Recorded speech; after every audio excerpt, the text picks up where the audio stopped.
Eu falei no controle de despesa, na melhoria da arrecadação pelo crescimento econômico e na redução de juros direto desse papo com vocês. Eu falei na gravação passada várias medidas para atacar a questão fiscal, entre elas o controle de despesas, principalmente pelo direcionamento para onde devem ir essas despesas e pela gestão, e que há um grande espaço na área pública, da ordem de 20% a 25%, de economia em despesas pelo fato de saber atacar corretamente a questão fiscal de despesas.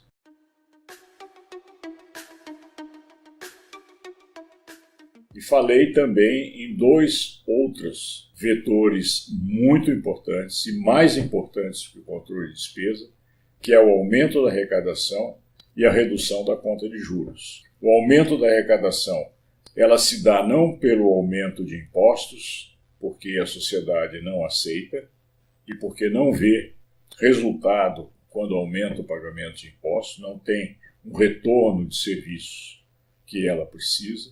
E você consegue aumentar a arrecadação pelo crescimento econômico. E o crescimento econômico é proporcional à arrecadação e vice-versa.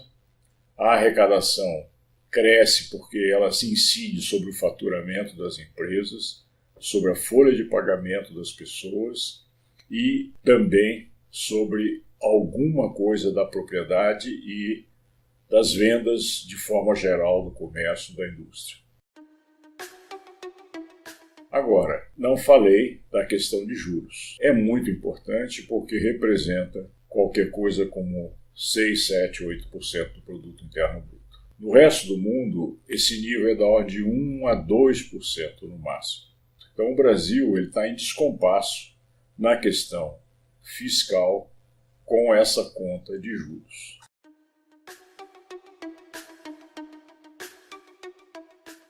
E vocês devem ter reparado que o governo, quando fala em déficit fiscal, ele fala apenas no déficit primário, que é a diferença entre receitas e despesas, exclusive juros. O conceito usado no resto do mundo, e o conceito correto, para não enganar as pessoas, é o déficit fiscal bruto, que é a diferença entre todas as receitas e todas as despesas do setor público. Quando eu falo todas, está incluído aí os juros. Isso é da contabilidade pública. Eu não estou inventando. Quem está inventando é quem fala em déficit fiscal só com déficit primário. E esse déficit primário hoje está em 100 bilhões de reais nos últimos 12 meses e os juros estão em 400 bilhões de reais nos últimos 12 meses. O modelo brasileiro fiscal está hoje em 500 bilhões de reais de déficit. É por isso que o ataque aos juros, que não é feito por esse governo da maneira correta, porque subordina a Selic à inflação, coisa que não deveria ocorrer, teria outras formas de controle da inflação muito mais potentes, que a Selic não controla a inflação. Como o Banco Central fala e o mercado financeiro todo fala e os analistas costumam falar, mas são analistas normalmente ligados ao próprio mercado financeiro. E, claro, quanto maior a Selic, maior o lucro dos bancos, maior os rentistas que aplicam dinheiro em títulos do governo. Há que reduzir esse componente de 6, 7, 8% do PIB de juros. E como fazer isso? Primeiro, reduzir o tamanho da Selic. A Selic já está num nível bem melhor do que esteve há algum tempo atrás. Ela está em 6,5% e na última reunião do Copom ela ficou estacionada porque o Banco Central teme que o impacto da crise internacional que está em gestação acabe por mexer no câmbio, tornando os produtos importados mais caros e gerando, consequentemente, a inflação. Então, o que ele faz? Ele mantém a Selic alta em relação ao padrão internacional para manter aqui os dólares que estão aplicados em títulos do governo. Isso é o que a gente chama de âncora cambial, que desde o Plano Real vem sendo usado de forma bastante intensa e é o principal instrumento de controle da inflação que o Banco Central tem. Um problema grave para as exportações brasileiras.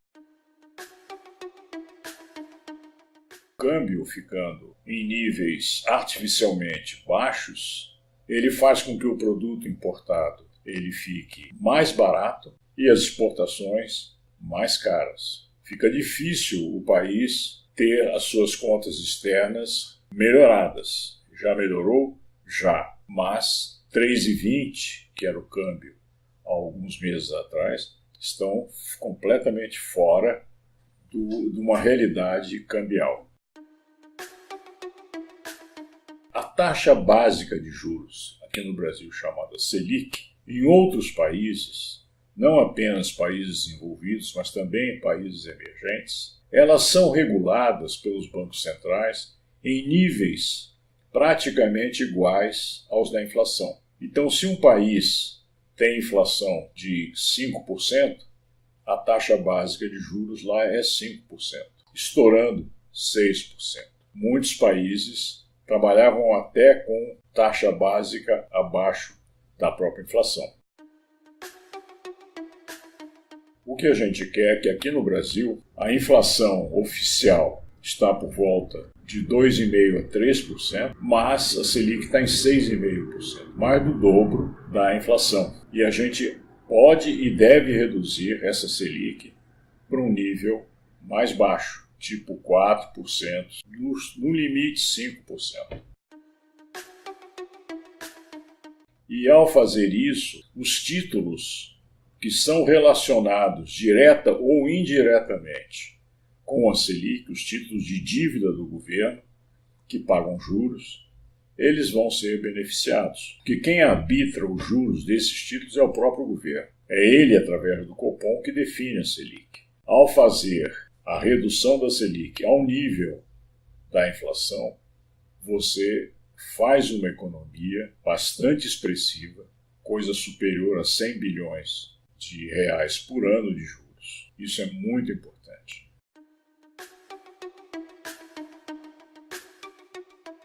Segundo, quando você tem déficits, e o Brasil tem déficits históricos e há muito tempo, você pode financiar esse déficit de duas maneiras. Ou emitindo novos títulos de dívida, ou seja, o Tesouro Nacional fica devedor dos aplicadores em títulos, aumentando, portanto, a dívida do país, ou emitindo moeda. É perfeitamente possível e usável. E o Brasil usa também. Mas usa muito pouco. Ele faz o grosso da necessidade de financiar o déficit pela emissão de novos títulos, pagando esses juros da Selic. Se você emite moeda, como todos os países fizeram depois de 2008, não só os desenvolvidos, mas também os emergentes, você fica sem aumentar a dívida do país. Então esse é um outro instrumento importante para redução da conta de juros. Terceiro, o Brasil tem reservas internacionais, que são dólares em poder do Banco Central, que são aplicados em títulos do Tesouro americano e que rendem 2% ao ano. Mas as reservas custaram ao país e custam ao país a Selic, porque o Brasil, quando vem o exportador e traz os dólares para cá, o governo, como não tem os reais para pagar, ele emite títulos. E aí ele consegue os reais no mercado. E com esses reais ele passa ao exportador. E aí ele vai e esteriliza esses reais para não ter inflação, porque ele acha que vai dar inflação. Então ele acaba custando essas reservas a Selic. São 380 bilhões de dólares de reservas. Não é que nós vamos torrar as reservas, vamos vender as reservas todas e diminuir a dívida bruta do Brasil. Mas o excesso de reservas é que está em jogo. E é bom lembrar que no auge da crise de 2008 e 2009, as reservas internacionais do Brasil estavam em 200 bilhões de dólares. E foi a pior crise dos últimos 30, 40, 50 anos. E não houve nenhum ataque especulativo real.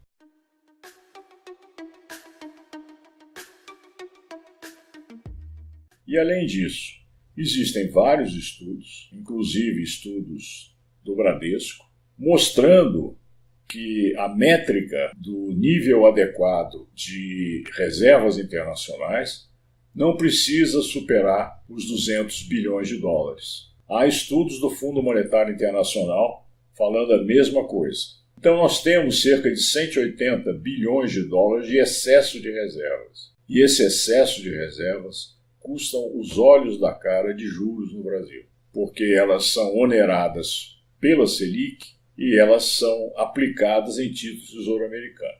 A diferença de juros entre a Selic e o título americano é o chamado custo de carregamento das reservas, que ela pode e já deve ter custado 200 bilhões de reais por ano de juros, agora está mais baixo porque houve essa redução da Selic. Os títulos que estão ligados para a composição das reservas não são todos os títulos com Selic a 6,5%.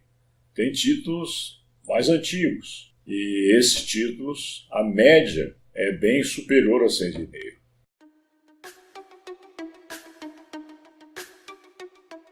Vendendo reservas que elas estão em excesso, você abate a dívida bruta do país.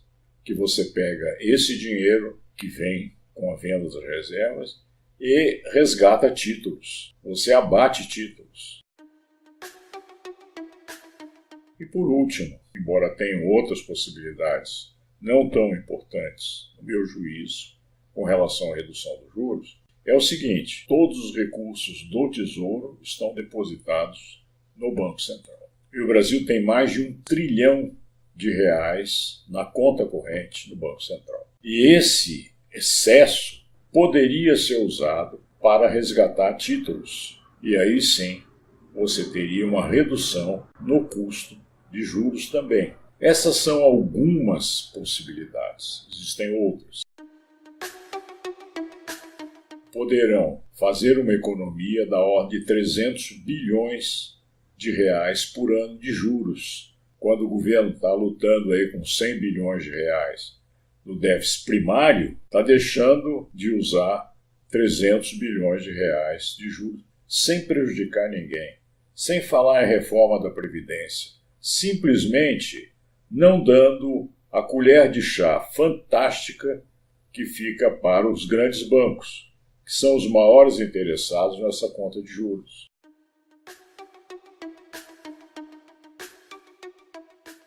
Resumindo, para melhorar a questão fiscal, é necessário controle de despesas, principalmente por gestão e não por reformas, porque reforma agride a sociedade, agrada algumas empresas, mas cria desemprego, cria precarização do trabalho, que atinge toda a sociedade, principalmente quem ganha até 2, 3 salários mínimos. A gestão permitiria você economizar cerca de 20% a 25% da despesa pública, porque a gestão pública é uma vergonha aqui nesse país.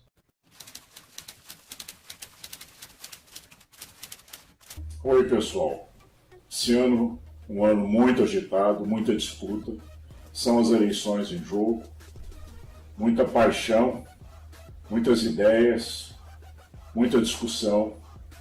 Eu espero que essa página ajude a gente esclarecer um pouco melhor as nossas posições, trocar ideias com os nossos seguidores e que isso sirva para ajudar a todos nós a conseguir contribuir de uma maneira mais forte para o nosso país.